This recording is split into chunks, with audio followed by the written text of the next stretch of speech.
how to use the order book correctly when you are trading, specifically on Binance, but this can be applied to other exchanges as well. So this is going to be part of a little series we're going to do focusing on trading tips, helping you guys get better with your trades. And like I said in the first one, we're going to be covering the order book. So before we get into the topic of the video, if you guys are new to the channel, definitely consider subscribing, as we put up 1 to 2 videos a day focused on trading cryptocurrency and helping you guys become better investors.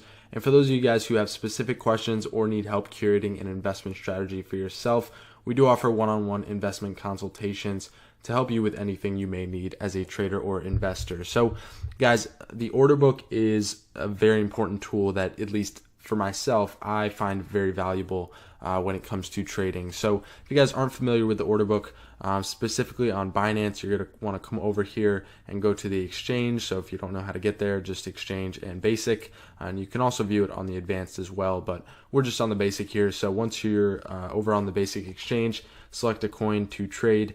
You're going to be able to find the order book over here on the top, and you're just going to want to click depth. So the depth chart is going to pull up, and that is also referred to as an order book. And then over here on the left side, you can also see the specific limit buys and limit sells that people have placed, which creates the order book. So the order book is basically just a place that holds all of the orders. So if you see here on the left, all of these orders make up the buyer wall as well as the seller wall. And if you want to look specifically at just the buy wall, you can go ahead and click this little green button up here and scroll through all the buyers. Like we can see, once we get down, I think there's 16 Bitcoin buy wall you can see right here. So that can be useful in some instances. And then again, on the flip side, if you want to see who's selling and where, you can go ahead and click this little red button and scroll up and find exactly where people are exiting. Maybe you want to be, a little ahead of someone that's selling. So once you figure that out, again, you come down here and you're now set, right? You know how to use the part on the left, which is where the actual limit orders are. And now a lot of people have trouble actually, how do I take advantage of the order book? Well, usually before you enter a trade, right, you're going to want to go off some signal or something like that. So a basic signal, you could just use an RSI and go off of oversold signals. So maybe you want to swing trade on the 1 hour. So you just go off of something like the last time it was oversold, right? So once you get a signal, you want to jump in on something, or whatever you guys decide is the reason you want to enter something.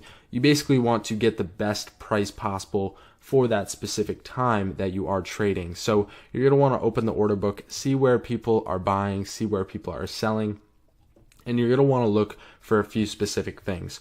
First off, obviously, if you're looking for, just a quick trade, you're going to want to place your buy order somewhere, up close, and you want to make sure that there's more buyers than sellers, right? The buy wall needs to be larger than the sell wall, which in this case, it's not, right? The sell wall is actually larger than the buyer's wall. So in this case, if you wanted to sell, you would most likely need to put your buy or your sell order up closer to where the current price is, due to the fact that it's going to be harder for these buyers to push this price up currently unless we see more buyers start to push in. So how you can use the order book specifically, and how I use it mostly, is when I buy. So like I said, once you get an indicator that you want to purchase something, let's say it's oversold right now on the 5-minute, right? We want to zoom in here, and we want to figure out where is a safe place to place a buy order, so that there's going to be a line of support right under where we purchase,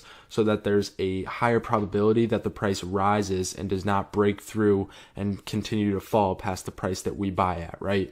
No one wants to buy and to be immediately at a loss. You want to buy and then hopefully be at the bottom of where it dropped down to, and then start to profit as it rises up. So you want to buy at the edge of these walls that are created. So for example, the only wall that I can really see right now is right here, to make a very clear depiction of what I'm talking about. So you can obviously use walls that are smaller, like this one right here.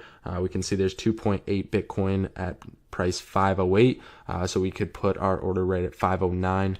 Again, you just want to be ahead of where the other buyers are to be able to ensure that you're going to get your order placed and also filled. So a good example, like I said, is up here. You can see there's a huge buy wall, and you just want to place your order right ahead, or possibly if there's even more support behind this buy wall, place it in the middle of these possibly, or split your orders up. You just want to make sure that there's support right under the level that you buy at, and that's how I use the order book specifically. When I get an alert to enter a trade, that's where I'm going to go looking. I'm going to go directly to the order book once I'm ready to enter a trade, see where other people are buying, see where people are selling. Are there more sellers than buyers? Because a big part of this, guys, is supply and demand, right? If there's more demand, which are buyers, than there are sellers, chances are the price is going to push up. So I may have to buy a little bit, closer to the price, the current price, and not get too much of a discount because the price is currently going up.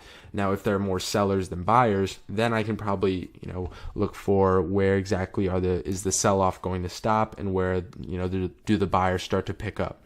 And then I can place my order right around there, or even dollar cost average on the way down. So there's a ton of ways that the order book can benefit you guys, but like I said, the main way I use the order book is just to see where exactly I'm going to place my buys, and of course my sells as well. But usually I just have trailing stop loss with 3 commas now that I've been using that software.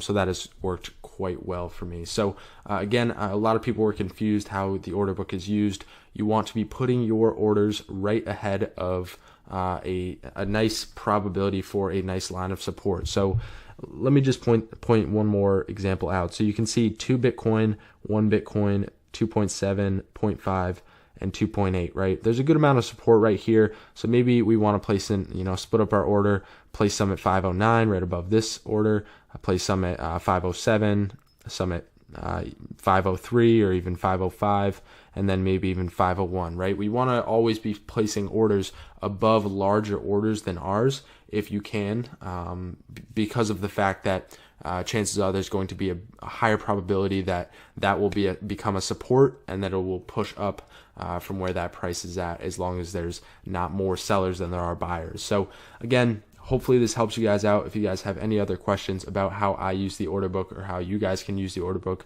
leave them down in the comment section below. But with that out of the way, I will see you guys in the next video. Have a good one, guys.